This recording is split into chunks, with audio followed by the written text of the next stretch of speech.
Bra, ra, ra. Bienvenue dans ce nouvel épisode de ADcast 3. J'espère que vous allez bien. Moi, j'ai tenu jusqu'au 3, c'est déjà une bonne chose. Le podcast qui deviendra peut-être le plus viral du game. En tout cas, on l'espère. J'ai sélectionné quelques petits sujets, comme d'habitude, pour aujourd'hui. Donc, qu'est-ce que j'ai?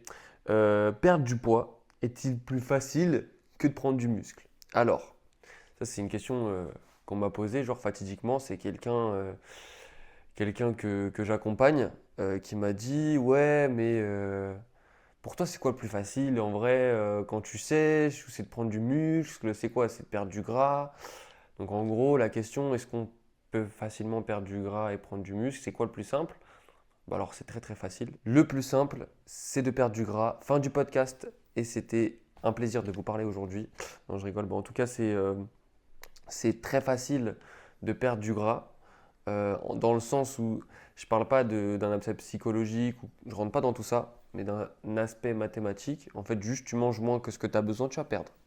Il n'y a rien de plus simple que ça. Prendre du muscle, ça demande quand même un petit peu plus de connaissances. C'est-à-dire que tu ne peux pas prendre du muscle comme ça. C'est pas genre tu vas sous une barre, tu pousses et tu prends du muscle. Là, il y a plein de trucs qui rentrent en compte. Mais en théorie, donc perdre du gras serait beaucoup plus simple que de perdre du muscle. Et surtout, perdre du gras est beaucoup plus rapide que prendre du muscle. C'est-à-dire que si demain tu dois perdre 10 kilos de gras ou prendre 10 kilos de muscle, tu sais pertinemment que tu vas beaucoup plus facilement perdre 10 kilos de gras que prendre 10 kilos de muscle. Si c'était si facile ou aussi facile de prendre 10 kilos de muscle que 10 kilos de gras, je pense qu'on serait tous archi stock et très sec. Voilà. Donc c'est pas le cas. On peut être tous très secs. C'est pour ça que tu vois qu'il y a beaucoup cet engouement sur les réseaux sociaux de gens qui sont très secs, très découpés, veineux, etc. Mais en général, ils font l'impasse sur le fait d'être très musclé, parce que ça demande beaucoup de temps, beaucoup d'investissement sur du long terme, des années, des années, des années, des années, une bonne génétique, un bon entraînement, un bon sommeil, tu vois. Il y a tout un tas de trucs qui rentrent en compte. Donc voilà pourquoi aujourd'hui je suis sûr à 300% de te dire que c'est 10 fois plus simple de perdre du gras que de prendre du muscle. Mais ce n'est pas pour autant que c'est facile. C'est plus simple que de prendre du muscle. Mais bien sûr, quand tu as eu des mauvaises habitudes pendant trop longtemps, tu peux facilement te retrouver en difficulté quand on te dit de perdre du gras. Parce que, il faut que tu changes toutes tes habitudes, il faut que tu changes toute ta manière de vivre, d'être, de consommer, ta nourriture, etc. Donc c'est pas facile de perdre du gras, mais c'est beaucoup plus facile de prendre du muscle. Voilà. Euh, J'avais une autre question, c'était comment reprendre le sport après une longue période de pause. En fait, il y a beaucoup, je trouve, de personnes qui font euh, les choses un petit peu en dents de scie. C'est-à-dire que elles vont être au sport à fond, puis après elles vont rien faire pendant 2 mois, puis après reprendre le sport à fond. Alors c'est pas bon du tout. Et quand tu as eu cette période de pause, t'as un gros élan de motivation quand tu reprends. Et en général, tu veux trop, beaucoup trop en faire, trop rapidement, ce qui fait que ça te met tout de suite trop dans le dur, et donc tout de suite tu abandonnes beaucoup trop vite, et donc tu réarrêtes et tu recommences, et tu fais des cycles de ouais, je reprends, je reprends, je reprends. On connaît tous cette personne à la salle qui reprend toutes les semaines. Bah c'est ça, c'est en fait qui s'impose un rythme qu'il n'est pas capable de tenir. Du coup, ça le saoule, il tient pas, il arrête et il recommence, et ainsi de suite. Donc forcément, c'est pas la bonne chose à faire, c'est pas le bon plan à suivre, vous en êtes sûr, et je pense que je suis pas là. Si je vous l'explique, vous le savez déjà. Mais en fait, ce qu'il faut savoir, c'est que le principal, c'est de faire quelque chose que vous tenez et que vous tenez dans le long terme. Le plus important, c'est d'aller à la salle le nombre de fois que vous pouvez y aller sûr à 100%. De suivre un plan d'entraînement et de diète que vous êtes sûr de suivre à 100% par rapport à vos contraintes. Donc pour ça, bien évidemment, si vous voulez être accompagné, parce que ce n'est pas si simple que ça à mettre en place, je peux vous aider. Lien en description, en bio, en commentaire, en DM, où tu veux, il n'y a pas de problème. Mais tout ça pour te dire que c'est l'idéal pour reprendre, c'est d'y aller progressivement. C'est-à-dire que si tu passes de 0 séance à te dire ouais, je vais y aller tous les jours, ça va pas marcher, tu vas te planter, tu vas te prendre le mur. 99% des gens vont lâcher l'affaire. Ce qu'il faut, c'est vraiment y aller progressivement. Bah, tu y retournes, tu y vas 2, 3 fois par semaine au départ, tu vois, les premières semaines, puis après tu y vas 3 fois. Si tu vois que c'est un bon rythme, que tu peux augmenter un petit peu, que tu as envie d'augmenter au bout de quelques semaines, tu peux réaugmenter, tu vois. Mais précipite pas les choses, on n'est pas pressé. De toute façon, même si tu y vas 17 fois par semaine, sache qu'en 6 mois, ça ne va pas te faire changer grand-chose, tu vois. Que tu passes de rien à 4 fois ou de rien à 17, je pense que l'écart sera si minime entre celui qui s'entraîne 17 fois par semaine et celui qui s'entraîne 6 fois ou 3 fois que ça en vaut pas la peine. Vas-y progressivement, on a le temps, on n'est pas à 6 mois près, on y va progressivement. Le tout, c'est que dans 10 ans, tu sois encore là, tu vois. Le tout, c'est que dans 5, 10, 20 ans, tu sois encore en forme, tu vois. C'est pas que tu sois en forme pour cet été et après tu relâches tout, tu vois. Donc c'est pour ça d'avoir un système fait pour soi, adapté à soi, qui te convient, que tu peux tenir sur le long terme, c'est l'idéal et c'est parfait. Donc, après une longue période de pause, pour répondre à la question, ce qu'il faut, c'est simplement reprendre progressivement à ton rythme. Bien sûr, il y aura des efforts à fournir, mais cet élan de motivation, même si tu as envie d'en faire beaucoup, canalise-toi et fais-le progressivement. Vraiment, vas-y tranquillement. J'ai toujours vu des gens qui ont voulu se précipiter pour reprendre la salle et qui au final se sont retrouvés à réarrêter la salle, tu vois. Et moi qui ai toujours pris mon temps et favorisé le fait de rester motivé, garder cette motivation et y aller que 4 fois par semaine, même si j'ai envie d'y aller plus, bah, j'y vais que 4 fois. Ça me garde en haleine, ça me reste un peu, parce que généralement, quand j'ai commencé à aller 5 fois par semaine, 6 fois par semaine, des semaines où je ne pouvais pas assumer cette cadence, ça fait que je loupais certains entraînements. En loupant certains entraînements, bah, ça te démotive, ça te fait un coup au moral. Tu te dis merde, j'ai pas pu faire mon entraînement aujourd'hui. Cette semaine, je voulais y aller 6 fois, je suis allé que 5 fois. Et tu sais, ça te met dans un élan un peu négatif. Non, vas-y, le nombre de fois que tu peux être sûr d'assumer et tu verras que ça ira beaucoup mieux. Et t'inquiète pas, si tu vas 4 fois toute ta vie, par semaine, tu vas 4 fois toute ta vie, ça sera beaucoup mieux que d'y aller 6 fois par semaine pendant 6 mois, puis après 3 fois, puis après arrêter pendant 2 mois, puis après reprendre 10 fois par semaine, tu vois. C'est vraiment la longévité, le long terme et le fait d'être stable et constant qui va faire que tu auras des résultats. Une autre question, la plus nutrition, c'était est-ce qu'il faut compter ses calories? Alors, est-ce que tu veux être, si tu veux, le plus précis possible dans ton évolution? Si tu veux être le plus précis possible, oui. Oui, 100%. Ouais, c'est-à-dire que tu dois prendre une balance, peser tout ce que tu manges, oui, à 300%. Parce que si tu veux, tu vas muscler ton corps, mais ce qui va donner une direction à ta forme physique, c'est ton alimentation. C'est-à-dire que si tu vas à la salle et que tu te muscles, mais que derrière tu manges beaucoup trop, tu vas rester gras. Si tu vas à la salle et que tu te muscles et que derrière tu manges beaucoup moins, tu vas rester trop sec, tu auras du mal à prendre du muscle. Si tu vas à la salle et que tu manges ce qu'il te faut et que tu fais ce qu'il faut à la salle, eh ben, tu auras les résultats qu'il faut et que tu veux atteindre. Et ton objectif sera rempli, tu vois. Donc, si tu veux, pour moi, il y a du 50-50. Tu vois, je ne mettrai pas la nutrition en avant par rapport à la musculation, ni l'inverse. Je pense que les deux se complètent.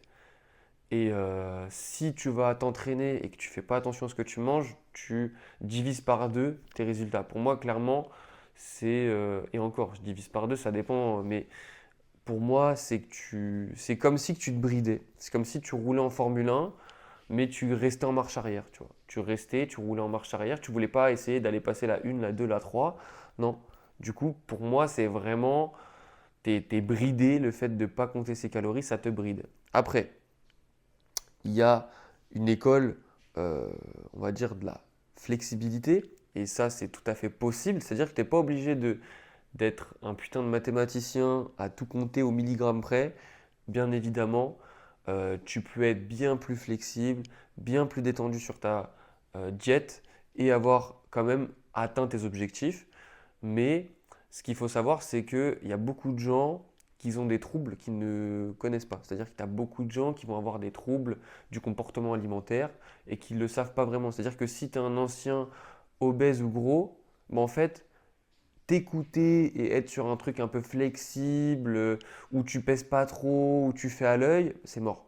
Parce que ton œil, si tu veux, il a tellement été habitué à surmanger, ton ventre, il a tellement été habitué à surdoser tout, à avoir beaucoup de sucre, beaucoup de gras, beaucoup d'apports alimentaires en général, que ça sera faussé. C'est-à-dire que tu auras une difficulté à avoir un bon jugement face à ton assiette parce que tu as un problème psychologique avec ça, tu vois. Donc pour moi, c'est pas ce que je conseille à ce genre de personnes. Mais il y a très bien, tu peux très bien te faire plaisir, etc. C'est pas la question. Mais voilà, il faut savoir quand même doser les choses. Et je pense que euh, quelqu'un qui a des troubles ou qui a eu des troubles doit être encore plus sévère avec lui à ce niveau-là parce que ces troubles-là peuvent revenir très facilement. Et à l'inverse, quelqu'un qui n'a pas de troubles et qui de base ne mange pas ou très peu et qui a très peu d'appétit, ça peut être un peu la même chose. C'est-à-dire qu'il va sous-manger par facilité, par habitude, parce qu'il ne va pas compter et du coup pas atteindre ses objectifs. Donc là, c'est pareil. Donc voilà, il faut trouver le juste milieu. C'est que tu peux bien sûr avoir des repas où tu te fais plaisir, quelque chose de diète. Si tu as des repas un petit peu type que tu fais un peu tout le temps, ça peut marcher aussi. Mais ce que je conseille vraiment, c'est de peser ce qu'on mange et de savoir ce que tu mets dans ta bouche en fait, tout simplement. Ce que tu mets dans ta bouche, c'est le carburant qui va te servir à atteindre ton objectif. Donc si ce que tu mets, c'est approximatif, ton objectif sera approximatif. Donc je voulais vous parler aussi du physique parfait sur les réseaux sociaux. Donc tout le bénéfice de ça, c'est que ça peut motiver. Moi je trouve que ça peut donner un élan, ça peut donner des vocations à des gens vont se mettre à la salle grâce à ces influenceurs un petit peu que tu peux voir sur YouTube, Instagram, TikTok et tout. Et d'un autre côté, je trouve que c'est un mauvais point, surtout depuis ces dernières années-là, là, tu vois, depuis 2022, 2023, je trouve, ça a vraiment ce côté un petit peu, surtout sur TikTok et maintenant un peu partout en vrai, c'est que tu vois énormément de gens dopés. Il y a beaucoup de gens qui sont dopés qui ne te le disent pas, qui font 2, 3, 4 ans de musculation et qui sont chargés comme never et qui te disent qu'ils sont naturels, qui font un PDC plus 15 mais c'est juste parce qu'ils ont une bonne génétique et que si tu n'arrives pas à être comme eux, c'est que tu es une merde, tu vois. Et en fait, pour moi, vraiment, il faut se détacher de ça, il faut vraiment prendre du recul et se dire que déjà de un, ils n'ont pas ta vie, ils n'ont pas tes contraintes, ils n'ont pas ta génétique, ils n'ont pas tes finances et ils vivent pas dans l'endroit où tu vis toi, tu vois, dans la plupart des cas. Et que toutes ces personnes-là, elles te mentent réellement sur ce que elles font et elles prennent, tu vois. Moi, ce que j'en retire, c'est que il y a beaucoup de blabla pour pas grand-chose.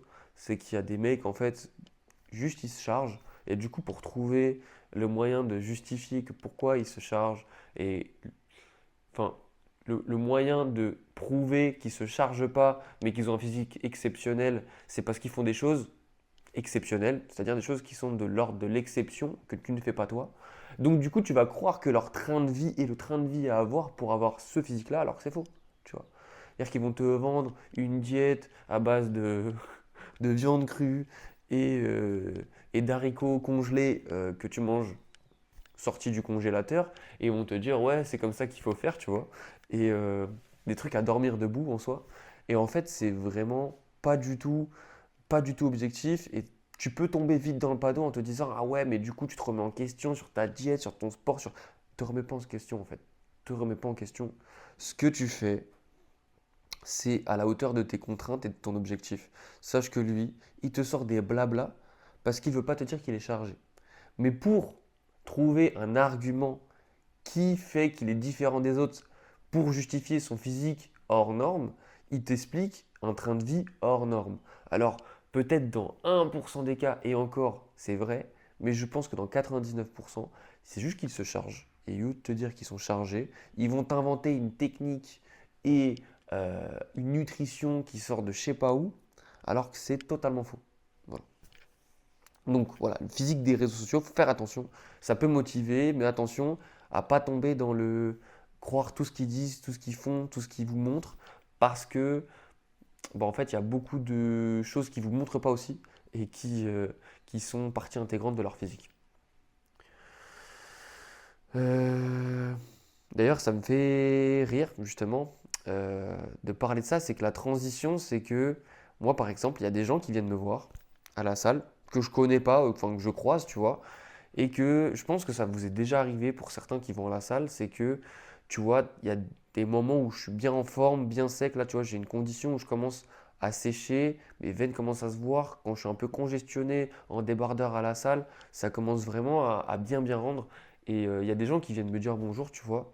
Et sans que je leur demande rien du tout, ils vont commencer à se justifier de leur physique qui n'est pas à la hauteur. C'est-à-dire que ils vont voir que je suis assez sec, veineux, tout ça, et ils vont dire ah ouais, non mais moi, là en ce moment j'essaye d'être sec, mais t'as vu, je suis tombé malade, donc il faut que je me remette, tu vois. Ça va être des choses comme ça.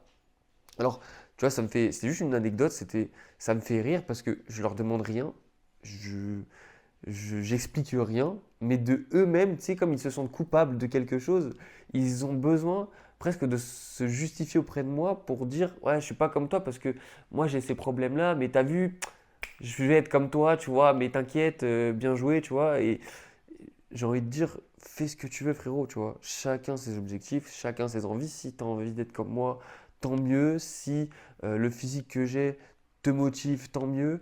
Mais si demain, tu as pas, tu considères ton physique moins bon que le mien, c'est pas grave, continue à bosser. On part tous de quelque chose, on part tous d'un point, on part tous de quelque part, on a tous des antécédents, on a tous des contraintes et des problèmes. Et je jugerai jamais quelqu'un qui a un physique moins bien que le mien, alors que ça reste subjectif, hein, mais un physique qui peut paraître moins bien, qu'on peut dire de moins bon, je jugerai jamais, tu vois. Je sais pas combien de temps il est à la salle, depuis combien de temps il mange, il suit nutrition ou pas, tu vois. Je ne sais pas du tout. Donc je jurerai jamais. Mais les gens, c'est vrai que vont vite commencer à se justifier alors que je leur ai rien demandé. Et bref, c'est une petite anecdote que je voulais vous parler. C'est que ça m'arrive de temps en temps, ça depuis quelques années, tu vois. Et je pense que je ne suis pas le seul.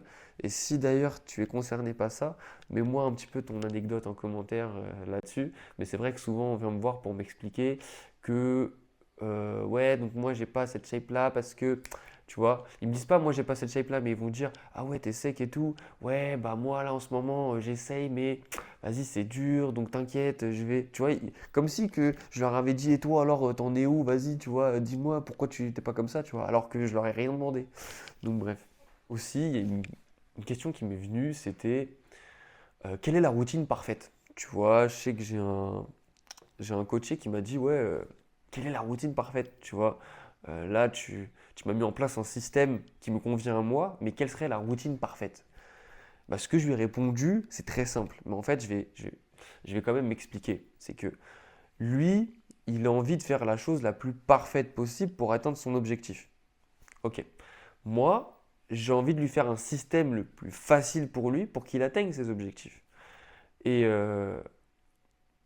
la routine parfaite, c'est justement la routine qui est la plus simple à suivre, qui est une vraie routine en fait, pour toi.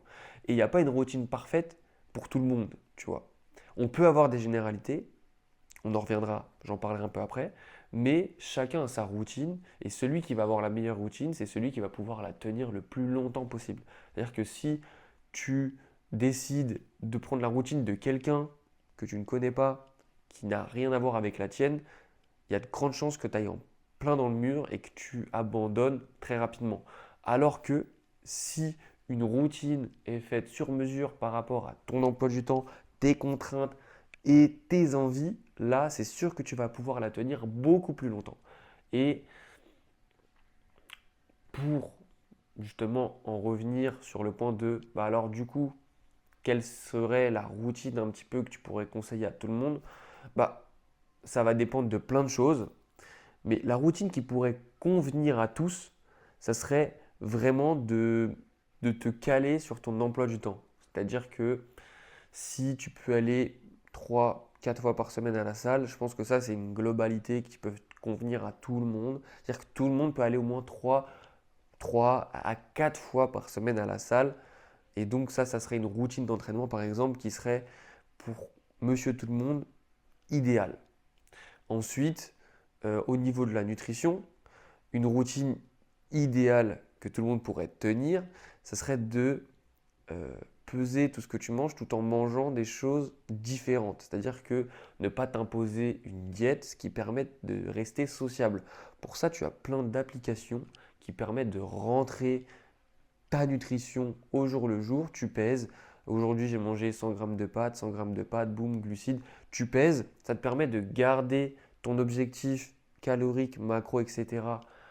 Nickel, tout en mangeant des aliments différents. Ça, pour moi, donc tu as des applications qui font tout ce job-là. Donc toi, tu as juste à les remplir. Et même quand tu vas au restaurant, tu peux prendre en photo ton plat et ça va t'estimer à peu près les calories et les macros qu'il y a dedans. Ça peut le plus coller à ton objectif et du coup te permettre d'être très flexible et à la fois très pointilleux sur ce que tu manges. Et donc pour moi, ça c'est la routine que tout le monde pourrait avoir, c'est aller à la salle 3 à 4 fois par semaine et suivre une diète flexible, donc à l'aide d'une application, comme par exemple Yazio, celle que j'ai utilisée pendant très longtemps sur mes diètes flexibles, de peser ce que je mange et toujours rentrer les informations dedans, essayer de coller au maximum à tes calories, ne pas les dépasser et coller à tes macronutriments, donc protéines, glucides, lipides. Et ensuite, si tu suis ce rythme-là avec ces 3 4 séances par semaine et cette diète flexible, franchement, ça peut tenir sur du très très très très très long terme, convenir à beaucoup de monde et permettre d'atteindre tes objectifs dans 98% des cas. Tu vois. Parce que 90% des gens veulent des objectifs largement atteignables avec ce système-là. Et je pense qu'il y en a très peu qui veulent chercher à aller plus loin que ça, notamment pour faire des compétitions, etc. Donc c'est pour ça que c'est un système que je pourrais conseiller. Donc si je récapitule, ce serait 3 4 séances semaine et une diète flexible avec une application pour te permettre d'être très sociable, de pouvoir sortir, aller au restaurant, etc. etc.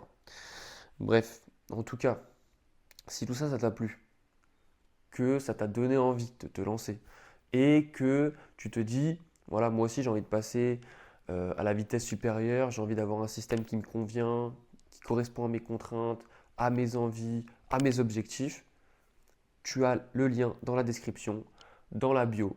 Tu peux commenter et tu peux m'envoyer un DM si tu veux pour avoir plus de questions, si tu as des sujets particuliers, des interrogations particulières, des demandes voilà, qui te sont très personnelles, il n'y a pas de problème. On pourra en discuter et mettre en place un système qui te convient à tes contraintes, à tes envies, que tu pourras tenir sur le plus long terme possible pour plus que tu penses, tu sais, et plus que ce soit une contrainte pour toi, ce rythme et cette routine, mais que ça soit vraiment ta seconde peau où c'est devenu normal d'aller à la salle, c'est devenu normal de suivre une diète flexible, c'est devenu normal d'être en bonne santé et en forme. Voilà. Donc, encore une fois, lien en description ou dans la bio. Et puis, c'est tout pour moi. J'espère que ce ADcast 3 vous a plu. En tout cas, c'était un plaisir de le tourner. Je suis un petit peu malade, j'ai le nez un petit peu pris, je ne sais pas si ça s'entend. Si tu as été jusque-là, commente un smiley nez en commentaire, ça veut dire que tu es venu jusqu'ici. Et puis sinon, on se retrouve pour l'ADcast 4 la semaine prochaine, en espérant que je puisse tenir jusque-là. Et puis d'ici là, soyez en forme, allez dans la bio, prenez vos rendez-vous, et puis je vous dis à la prochaine.